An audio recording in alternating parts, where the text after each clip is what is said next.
What is up, everybody in the YouTube channel space? It is me, HeyArcher. Thanks for coming back to my channel. Why am I still talking like that? I do not know.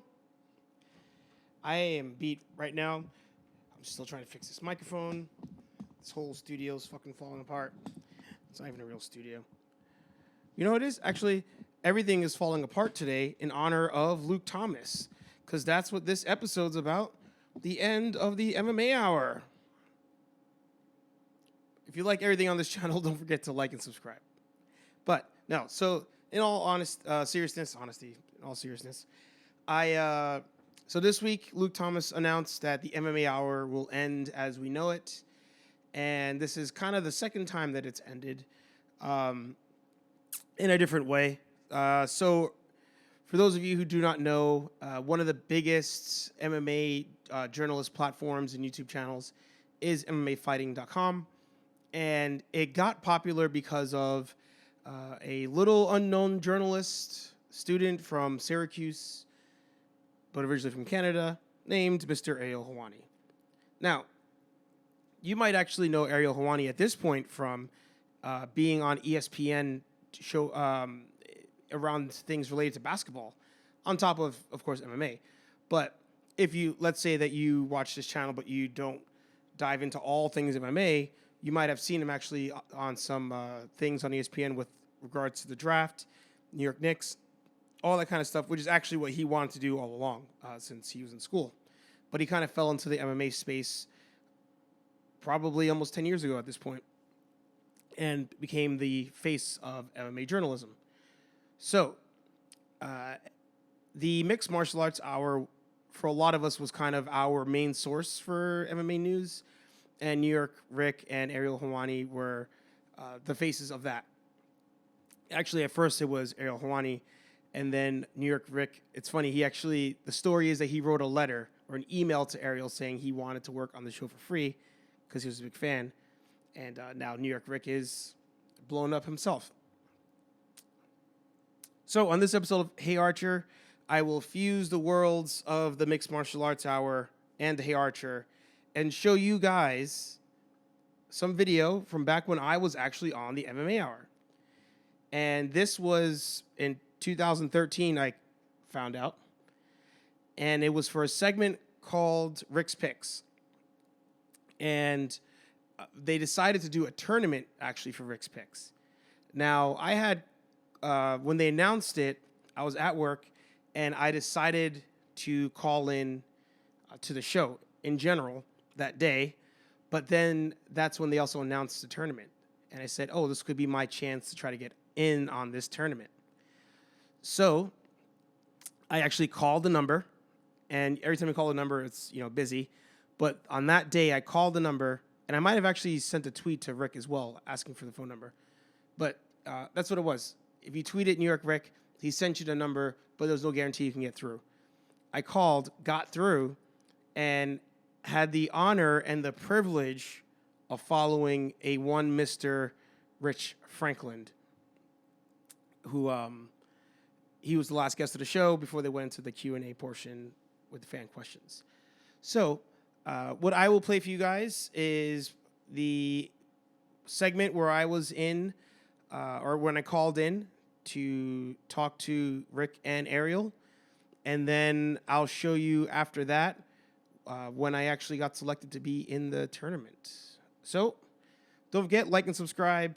Comment below your favorite MMA Hour memories. And here you go. Alex, no. Who is it? Steven. Steven, are you there? Hey, can you hear me? Hey, man, where are you calling from?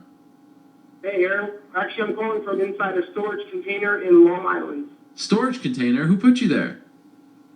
I'm actually hiding. Does that let me talk to you on the phone? Oh, my God. How long have you been there for? Since you guys hung up with Rich Franklin.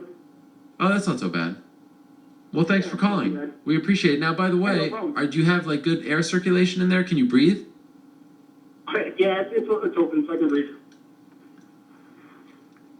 Sorry, I had it. Can you hear me? No. Sorry, I almost choked on my water there. How are you doing? What's on your mind? Good. Thanks for having me. It's one of your favorite trollers on Twitter, HeyArcher. Oh, this is I you. was actually calling. Yeah. Wow. I wouldn't consider you a troller. Are you a troller? I know your Twitter handle, but are you a troller? I mean, I tag you guys in almost everything I put UFC related, so I guess I might, Yeah, but you don't annoy me. Oh, that's good. Good. So what's up? Well, I want to say, first I appreciate your show, and that you're one of the few journalists that doesn't ask stupid questions at the press conferences. Thank you. You don't ask questions. You don't ask questions like how did this feel, or like to John Jones, you got asked like 15 times this weekend. How would he feel to fight MSG? We all know that answer. Yeah, come on. So I feel like that. Let's switch it up. It's a waste of time. Yeah, I agree. Yeah. By the way, Rick, I don't mean to interrupt, but I'd even asked John Jones once before the fight about what's next, all that stuff, because quite frankly, that's disrespectful to Chael. Sure, you may not have thought Chael was going to win, but come on, let's wait till after the event to talk about what's next. That drives me nuts. Agreed. Oh yeah. And actually, I had written down a script, but I kind of changed that up, listening to the conversation with you and Rick. Okay. First, I wanted to say that I changed my opinion of last week, where I said Rick was not of the people. Oh. He is of the people. Like, he was at the Fightlands event. And actually, as I was there and I saw him walk up, I went up. He knew who I was when I said my name. And actually, some guys from ESPN were there, and they had great things to say about him. What? But I think he was being a little modest. Who from ESPN knows who he is?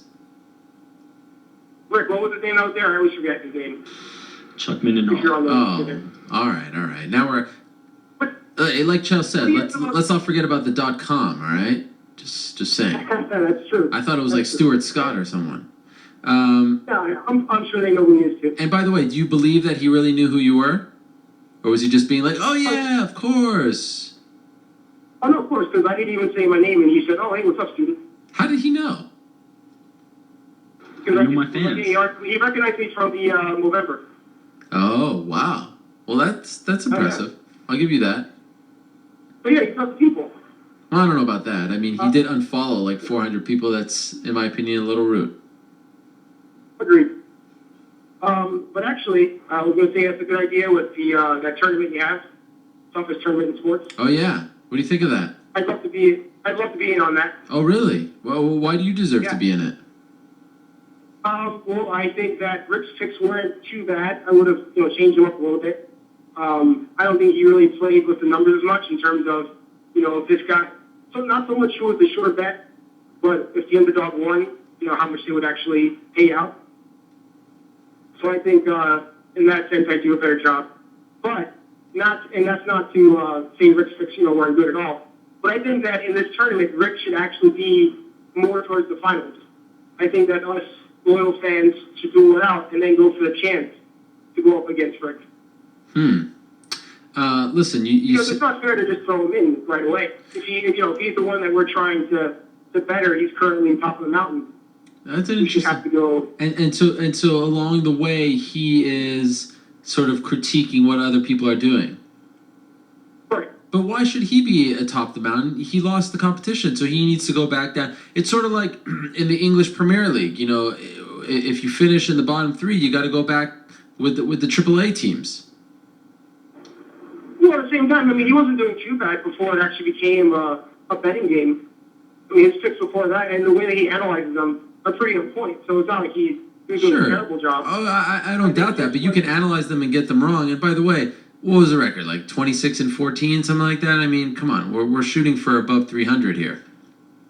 But it was a year of a lot of upsets. Yeah, and so there was quite a few upsets. Oh, and if your wife asks you why you just lost the mortgage, you're gonna tell her it was the year of the upsets? Well, no, I would just say it was Rick's fault. Well, okay, fair enough. And then what is she gonna say to you? Who's Rick? I give her his Twitter and she can go find him. I do like your idea. What do you think of that idea, Mr. Rick? I like that as well. I mean, we'll figure it out. Of course you like that. It's easier. It's an easier road. You just have to beat one person. And I have to beat one person every round too. It's the same. Yeah, but you only have to beat one person to be the champion, as opposed to beating three people to be the champion. Oh no, I don't think that it should end after the final matchup. It starts over again.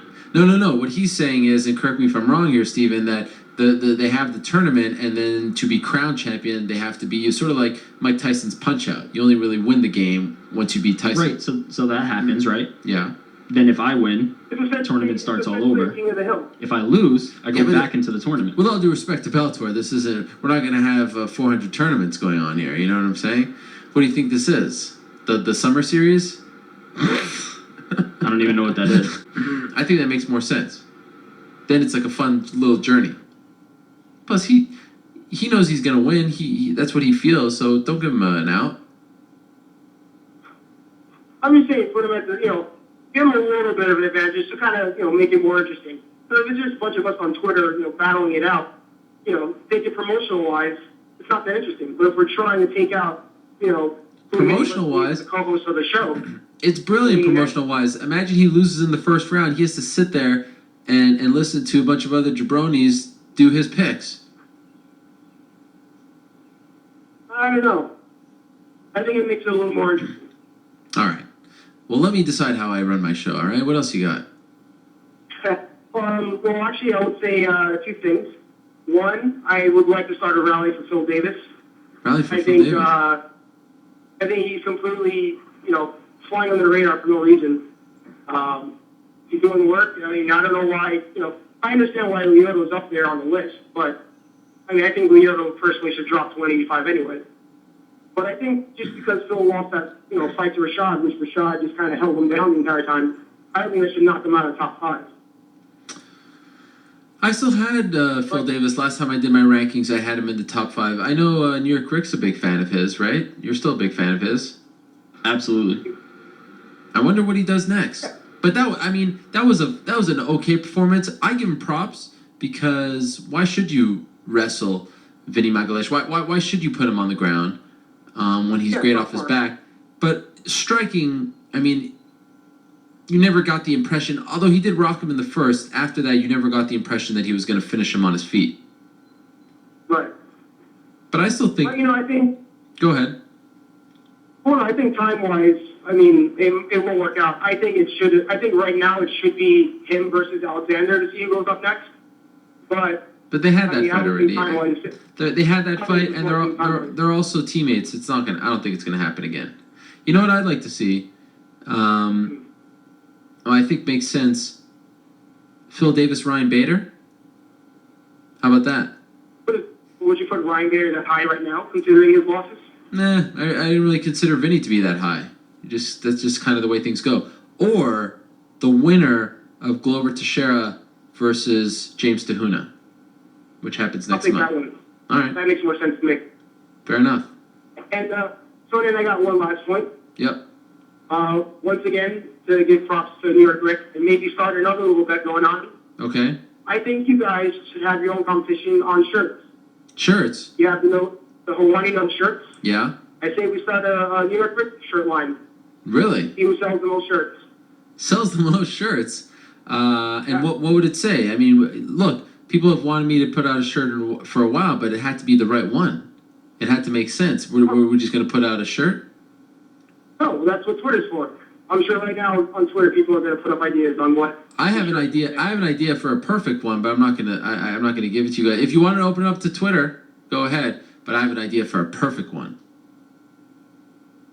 Well, I think that's another good idea. Something to look into. Do you want a shirt, Hollywood? I think you're just being very deal right now. No, that wasn't it. Is he not responding to that name? Is that what's happening here? Mr. Rick? I'm sorry, I don't have the line 2 in my headphones. What was the... You didn't hear what we were just talking about? Nickel Rich shirts, right? You're the people. You're not listening to us. Yeah, we're talking about... What else are you doing back there? As I said, the line 2 is not in my headphones. I have to listen on the speakers. You can't hear what's going on this whole time? Barely. I'm listening on speakers. That's a buzzkill faux pas if I've ever seen one. Is he even back there, Buzzkill? No, he's not, but I wouldn't blame that one on him. That really? wasn't his fault. He kind of is the audio guy. Anyway, our buddy here, Steven, was saying that you deserve your own shirt and you wanted to have a competition. Who could sell the most shirts between you and I? Oh no, I don't like that competition at all. I'm not gonna outsell. But you have an idea. I know what would be the perfect shirt. Well, as soon as it was mentioned, my idea was a 0.5 on the back, like a jersey style. Oh. And then a 0.5 because nickel. Right. With like a period in front of the 0.5 as a number. Yeah. What was your? Mine was just, it was kind of like that. It was just a big nickel on the front, like, you know. Yeah, but that's not creative. Why? I feel like the that's been done? 0.05 is much more. All right, fair enough. Who wants to walk around with a shirt with a nickel on it? Well, that's your shirt. Who wants to walk around with a nose on it? Touche, I guess. Hollywood brick. That's one good idea. Hollywood brick, right there. Hollywood is a good one. Like you said, a jersey. Oh, that is good. You know what it could be? It could be like the Hollywood Hills. You know how it says Hollywood, but instead of Hollywood, it says like New York or something like that. I guess that. What? You know what I'm saying? My name has a semi-rhyming scheme with the New York Knicks, so it could be like a Knicks style jersey. Whoa. Do not slander the great name. New York Rick the number. No. We're not doing. I think your number is 0.05. Slander the. Let's not go there, guys. Okay, this has gotten out of hand. We do appreciate it though, Steven. And great ideas all around. And you're saying you want in, right? Oh, I want in definitely on this competition. Okay, well here's the thing. I don't wanna, put something out there and then change the rules. So I have to leave it up to the people. I have to leave it up to Twitter. If you want to get in on this later this week, I will tell you I'll look out for you. I know your Twitter, you have that sort of red background thing. So I'll look out for you, but you got to submit your case along with everyone else. Sounds good to me. All right. Thanks for the call, man. Enjoy the storage closet. Yeah, thanks. There he is, Steven in New York. I like how he was in the storage closet just chilling, so no one would get mad at him. That is how loyal our fans are.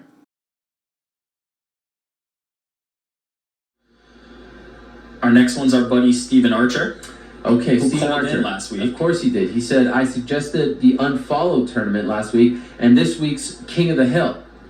Besides, I called from inside a storage container last week. We didn't go with those two suggestions, but longtime fan of the sport, longtime fan of our show, and he called from a storage container last week. We give him an entry into this tournament. Steven Archer, hey Archer, you're in, my friend. All right. So it actually took me like 3 hours in order to find that video because that episode, I remember now as I think about it, that episode was labeled wrong and uploaded to the MMA fighting site with the wrong date, and they deleted it. So I had to find it on Livestream or Ustream or whatever that channel is. And then I tried to download the video but couldn't do it. Usually I get my videos off YouTube. So that's why the video quality is not the normal, like picture-in-picture or something like that. But as you saw, I was able to get selected. I was the 6th pick to be in the tournament, and decided that to raise my popularity, I would make a trailer for my entry into this tournament, even though I'm already in the tournament. But it's a trailer for the battle that's about to ensue. So now you're going to see my very embarrassing video that I submitted on YouTube and actually got a lot of likes and stuff on for the Rick's Picks Invitational. Enjoy.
And there was my 5 minutes of fame on Rick's picks. Spoiler alerts, I actually lost the tournament in the first round, but it was fun. And that's one of the things that was great about the MMA Hour was, 6-7 years ago, or even back when Ariel was doing his own thing on the Fan House, it did truly feel like we were in this like underground scene. And if I find some pictures, I'll post them over on the side. You got to go to UFC events and press conferences and meetings and just kind of like run into people. I ran into Uriah Faber he was eating dinner one time, and I was just like, I waved to him in the window. I ran into Misha Tate. But then even going around, I met New York Rick, obviously, in New York at an event, and then Ariel Helwani, who was just hanging out and was willing to just chat. And until this day, he's still that way. My cousin ran into him some years ago, and he was still friendly. So even though Ariel and Rick have gone on to ESPN and they're big time now, we still know they're the people. But Luke Thomas took over the show and did an amazing job with Danny Segura, and it still kind of felt like our show, like still kind of that underground show.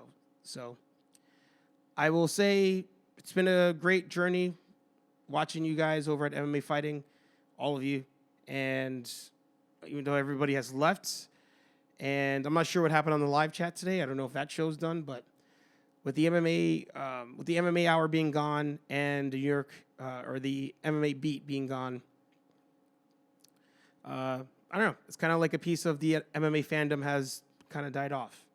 The players are still there, but just having those titles, it kind of changes. It kind of changes things a little bit. So, comment, subscribe. Let me know if you guys have any favorite MMA Hour or MMA Beat kind of memories.